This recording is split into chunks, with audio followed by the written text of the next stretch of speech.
bonsoir chez vous, en Afrique, en Amérique, en Asie, en Europe et partout dans le monde. Alors, comment allez-vous? En tout cas, moi je vais bien et j'espère que vous allez bien chez vous. Et si vous n'allez pas bien, je vous envoie un peu d'énergie et beaucoup de punch pour le reste de la semaine et que vous portiez très très bien. On va faire la dernière vidéo de notre série, les inventeurs et génies africains. Comme j'aime le dire, en Afrique, il y a beaucoup d'inventeurs, il y a beaucoup de génies, il y a beaucoup de jeunes, beaucoup de gens qui font en fait plein de choses dans l'innovation technologique, que ce soit dans la mécanique, l'électronique, l'électricité, dans la chimie, la physique, de tous les domaines scientifiques, en tout cas de la science, les sciences et les technologies. Aujourd'hui, on va découvrir donc ces jeunes qui sont donc qui ont le rêve de fabriquer des avions. Alors ils sont avec leurs deux mains et leur courage, ils sont engagés donc à créer des modèles, à faire des études, à rassembler des pièces ci et là pour pouvoir donc faire décoller un avion.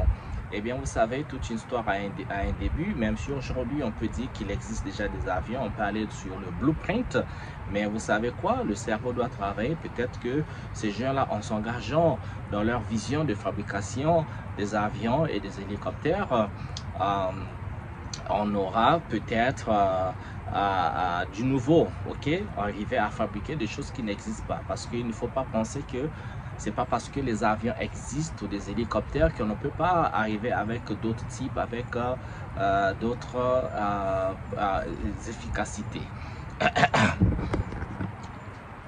Et donc, ces jeunes sont engagés dans cela. Je ne vais pas beaucoup parler, je vais vous laisser regarder ce prouesse pour la première partie. Donc, c'est l'élan de fabrication des avions hélicoptères et on revient pour un commentaire avant de clore la vidéo. Alors, restez bien scotchés chez vous, sur vos fauteuils. On se retrouve tout de suite.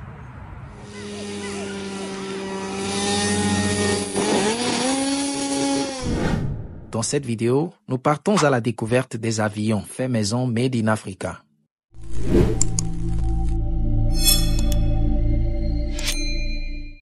Il rêve de planer avec les oiseaux, dans un avion construit de ses propres mains.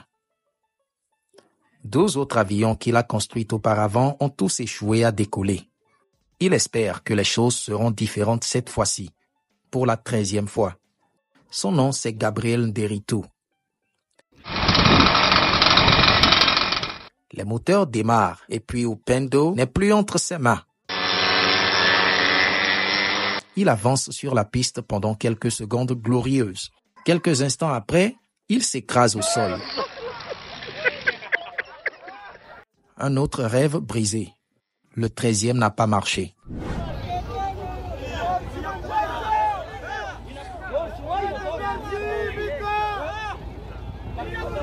En 2018, dans un lac, Tanganyika, un jeune Congolais du nom de Gabriel Lumumba se dévoile talentueusement en créant le premier hydravion, 100% congolais.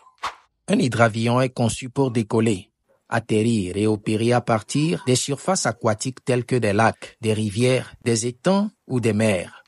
Le rêve du concepteur est donc de construire un aéronef pouvant utiliser l'eau comme piste d'atterrissage et de décollage.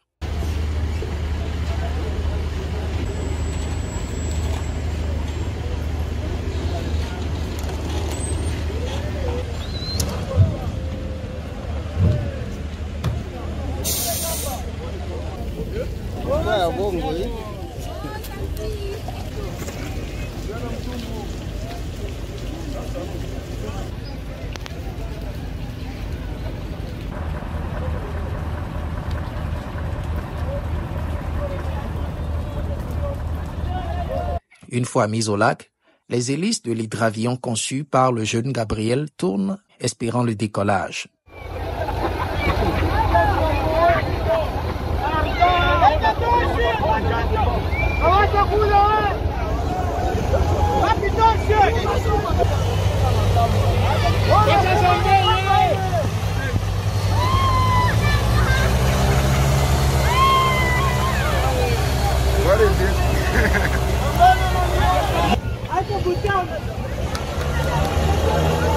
Ce n'est pas encore réussi, mais il y a de l'espoir qu'avec certaines améliorations, l'hydravion de notre cher concepteur puisse décoller.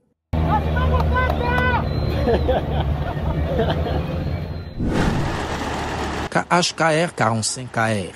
Hélice battante. En attendant le décollage, le moteur tourne.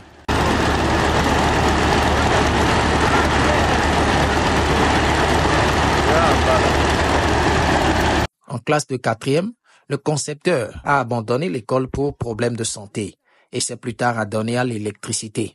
Ce que j'ai fait, détruire, reprendre, si on vous montre les ferrailles, qu'on a pu ressortir ça, c'est pas petit. Construire un hélico a toujours été le rêve d'Aruna Kafando.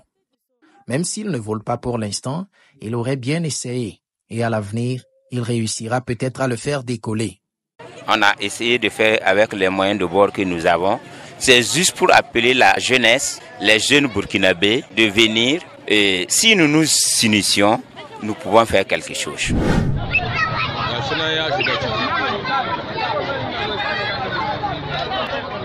Ici, nous avons un jeune Nigérien qui a essayé de construire un hélicoptère à partir des objets recyclés.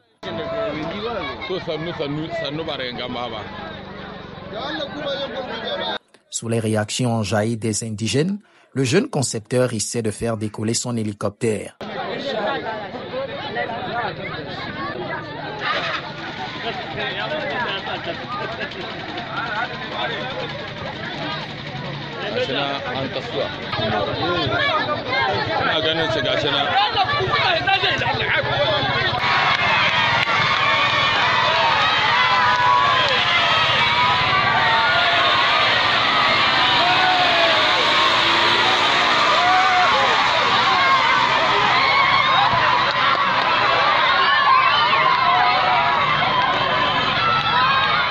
Même si l'appareil n'a pu décoller, le simple fait qu'un villageois sorti de nulle part ait essayé de construire un hélico reste une idée louable.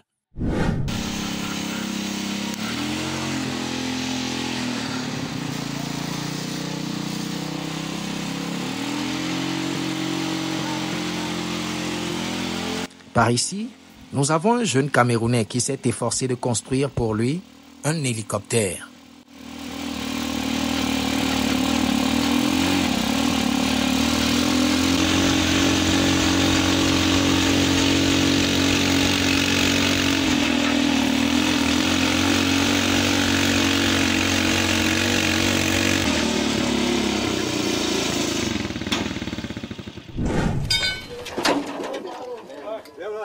Gabriel Nderitu, le jeune Kenyan, passionné des hélicoptères, tente encore un coup en construisant un engin qu'il espère faire voler dans les airs. Une étape qui le propulserait en tant que pionnier dans la fabrication d'aéronefs au Kenya si son hélicoptère arrivait à décoller. Cependant, l'avion ne rentrait pas dans le camion qu'il avait loué pour le transporter à un endroit propice pour le test. Gabriel et son équipe n'avaient cependant pas anticipé l'incident qui a suivi. L'avion s'est effondré, mais cela ne signifiait pas la fin du projet. Les mécaniciens ont fait leur part pour le restaurer et l'informaticien spécialiste et pilote qui admet n'avoir jamais vu l'intérieur d'un cockpit a également joué son rôle.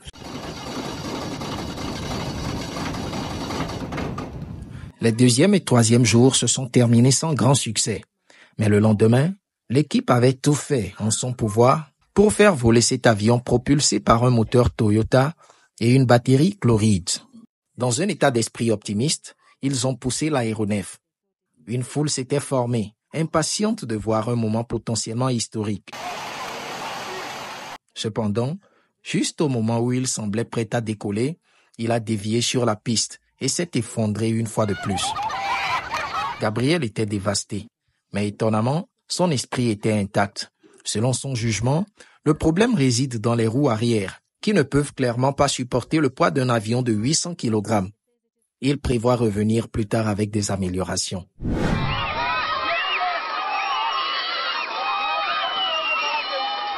Ce jeune Africain, par ses efforts et réflexions, a mis sur pied cet engin qu'il a bien l'intention de faire décoller. Faisant référence à ses moyens de bord, il dispose d'une chaise en plastique pour le pilote et munit son engin d'un moteur très archaïque.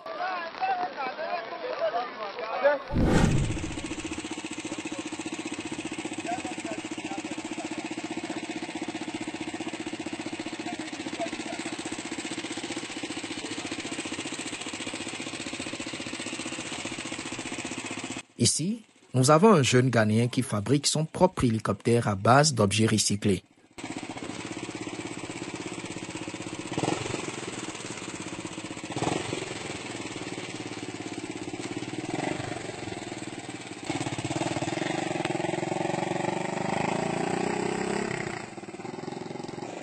Les hélices, pour l'instant, ne tournent pas, mais le concepteur a foi en son projet qu'il marchera bien sûr un jour. Nous voici à la fin de la vidéo.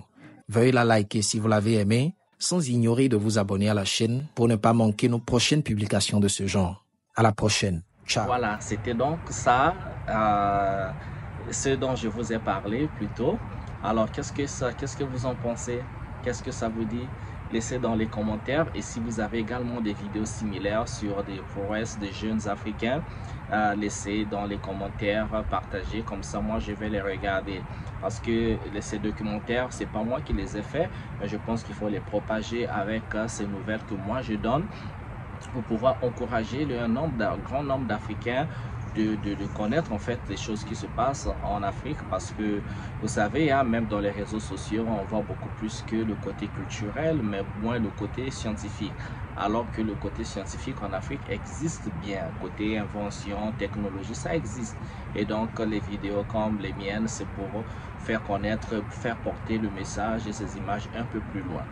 Alors là, sans plus tarder, on va regarder donc la dernière vidéo, qui est à ce jeune qui se lance dans la fabrication donc de voitures et des pièces qui vont avec, selon ce que nous concernons. Moi, ce que j'adore, c'est l'originalité, conception personnelle. Même quand on sait que les voitures existent, on peut aller sur le blueprint, mais il faut oser, il faut avoir une vision à soi. C'est comme ça seulement qu'on peut apporter de l'innovation, on peut changer le monde avec des choses qui sont originales. Sans plus tarder, on va regarder et on revient pour notre dernier commentaire. Allez, on regarde.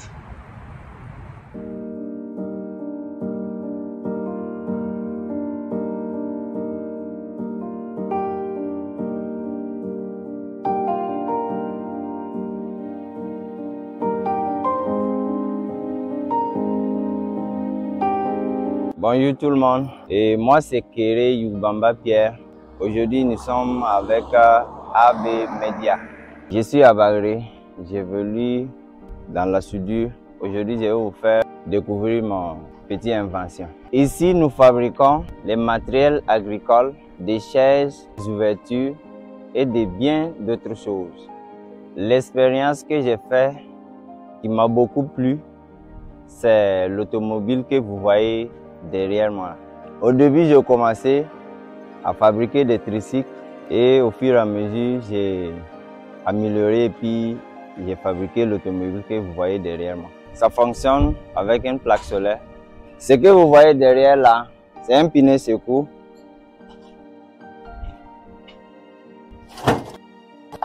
Et je vais vous montrer à l'intérieur. Voilà les chaises. Voilà. Ici c'est le ventilo pour refroidir. Et ici c'est un clientin. Tout ça fonctionne. Et aussi avec un radio. Et l'ambassadeur des États-Unis au Burkina. Nationalisation, on allait parler de développement et de budgétisation liée aux jeunes entrepreneurs. Il suffit de la banque postale de beaucoup.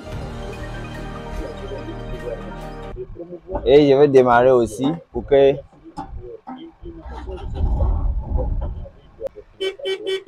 moi c'est Adama Belem Kabouga. Je suis gestionnaire de centre de ressources en entrepreneuriat rural et expert d'accompagnement, donc coach de plusieurs entreprises de la zone. On va profiter de votre interview quand même pour remercier vous et AB Media. Voilà, donc vraiment grand merci pour tout ce que vous faites pour la vulgarisation de la mécanisation rurale. Vraiment merci, et nous profitons aussi interpeller peut-être demander à la DGPR quand même de capitaliser tout ce que ces acteurs font sur le terrain qui ne sont pas connus. Et je pense qu'avec un encadrement, ça pourrait être vraiment très utile pour nos paysans. Il faut dire que j'ai connu l'entreprise Yui Bamba Technologies depuis 2014, où dans le cadre de nos accompagnements des producteurs, souvent il est sollicité pour adapter certains outils agricoles, notamment les motoculteurs et autres. Voilà, donc vraiment nous apprécions beaucoup son travail, son génie. Aujourd'hui, par exemple, je suis venu le voir dans le cadre des décortiqueuses, les décortiqueuses, les SB30, où on a fait venir, mais que les châssis n'étaient pas adaptés. Voilà, les châssis et puis les plateaux des moteurs là. Voilà, quand on est allé pour implanter, on a trouvé qu'il y avait des difficultés. Donc on l'a ramené et il nous a conçu quand même des trucs très simples et très efficaces pour qu'ils supportent bien le moteur. Et quand on a essayé, vraiment c'était impeccable. Les femmes même ont beaucoup apprécié. Je remercie à tous mes clients et qui me font confiance et qui me donnent leur travail. Et je remercie également AB Media pour cette interview. Merci beaucoup.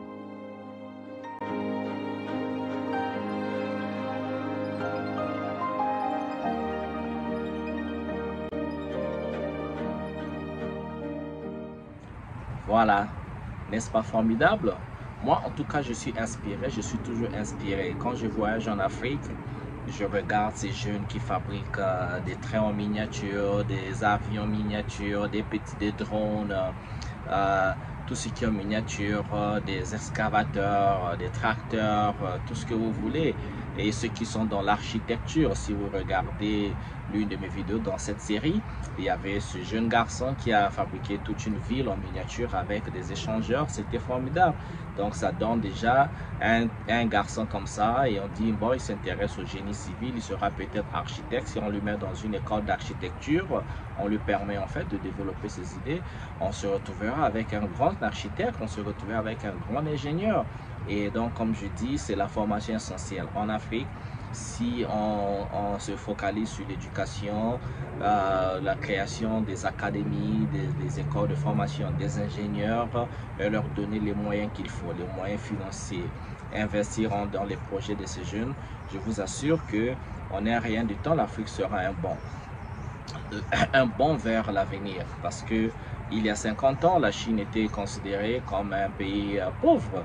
Mais vous voyez qu'avec l'intelligence, avec l'investissement dans les ingénieurs, sur la technologie, la science, eh bien, il n'y a pas deux pays qui peuvent se lever contre la Chine aujourd'hui. Parce que c'est comme ça aussi le pouvoir. La puissance, c'est le cerveau aussi. Ce n'est pas forcément l'armée, ce n'est pas forcément les armes, la vente des armes, c'est pas forcément, je sais pas moi, les ressources minières comme le pétrole, l'or, le diamant, mais vous pouvez ne pas avoir ça. Et des pays qui n'en ont pas, comme Taïwan, qui est le leader mondial dans la fabrication des semi-conducteurs. Il y a la Corée du Sud, par exemple, qui fait des voitures, mais c'est aussi ça, la matière grise, l'intelligence. Avec l'intelligence, vous créez une économie à vous, vous serez unique et vous devenez incontournable sur le marché international ou encore le marché africain. C'est bien possible, donc il faut un peu croire en soi et encourager ces jeunes. Donc pour tous ceux qui sont ceux qui ont quelques millions à revendre, au lieu d'acheter cette dernière voiture de luxe, cette Lamborghini ou ce Rolls-Royce Phantom qui coûte la moitié d'1 million de dollars, mais mettez ces 500 000 dollars ou $1 million dans les projets de ces jeunes-là. Ce n'est que comme ça qu'on peut y arriver, parce que même dans la Silicon Valley aux États-Unis, vous savez, ce sont les capital ventures, le marché des capitaux, les gens qui ont l'argent et ils vont acheter des projets. Quand des projets se développent, ça transforme la société. Ce n'est que de telle manière qu'on peut s'en sortir. Alors, laissez les commentaires, partagez la vidéo, mettez les j'aime et encore inscrivez-vous, partagez encouragez vos amis et membres de famille de s'abonner à ma chaîne. Moi, ça m'encourage aussi d'aller faire des vidéos, de faire des recherches, parce que vous savez, ça prend quand même du temps. Si parfois je ne suis pas régulier, parce que ça prend du temps de faire des vidéos. Moi, je le fais simple, mais s'il faut faire des montages avec plein de trucs imprimés, ça prend encore beaucoup plus de temps.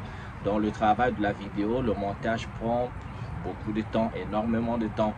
Et donc avec un peu plus d'encouragement quand on voit, mais il y a des gens qui sont là, les gens qui sont engagés, ça nous encourage aussi de faire beaucoup plus de recherches et voilà, dans tous les domaines, emmener les analyses et partager ces choses-là avec beaucoup de joie.